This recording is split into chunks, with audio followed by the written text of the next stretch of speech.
Let's turn to the issue of how Goldman Sachs stopped scrutinizing loans it bought. This is a clip of a video report by Greg Gordon featuring 2 risk analysts contracted by Goldman. Goldman and other Wall Street firms contracted with risk analysts, including Californians Irma Anninger and Melissa Toy, to review thousands of subprime mortgage files. Anninger said she was stunned as she saw from loan applications how much credit standards had deteriorated from 2004 through 2006. A gardener making $10,000 a month, a checker at Walmart making $5,000 a month. What else was there? Oh, they were ridiculous. Anninger and Toy said they appealed to their superiors to reject shaky loans in which lenders had required no verification. At times I didn't understand why we were even working, because they were overriding our decisions, or if we questioned anything. If we tried to decline a loan, they were going beyond us and approving them. The whole thing didn't make any sense to me. That's why I said earlier I didn't even know why I was there, because the stuff was going to get pushed through anyway. Yet of all the Wall Street firms, Goldman was the only one that seemed to anticipate trouble ahead and safely exited the subprime market. That's Greg Gordon's report at McClatchyDC.com. Greg Gordon, who's done this fascinating expose on Goldman Sachs. Talk, Greg, about the Cayman Islands and the tax havens.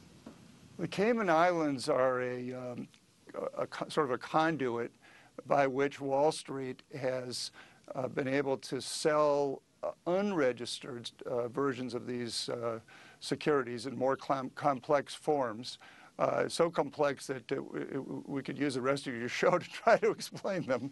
The only problem is we have 20 seconds. No, and they're selling them off. Okay, they're selling them off to foreign investors and sophisticated U.S. investors, and they didn't have to disclose as much information because they were outside the United States.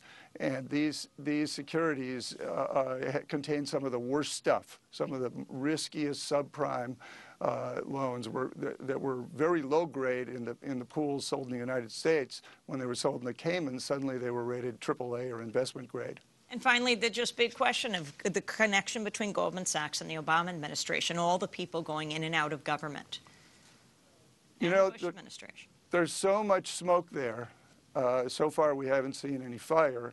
Lloyd Blankfein, the chairman of Goldman, making 21 phone calls or having 21 phone conversations with former Treasury Secretary Paulson at the height of the meltdown in the very week that the AIG bailout was occurring. The AIG bailout brought $12.9 billion to Goldman.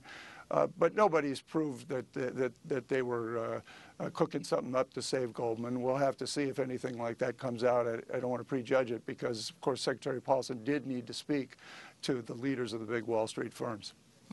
Well, we will leave it there, and we thank you very much, Greg Gordon, for being with us. Thanks for having me. Journalist with McClatchy Newspapers, doing what not a lot of these papers are doing these days, and that's a multi-part investigation, this of Goldman Sachs and how it secretly bet against the housing market. This is Democracy Now! We come back, we look at child labor in the blueberry fields. Stay with us.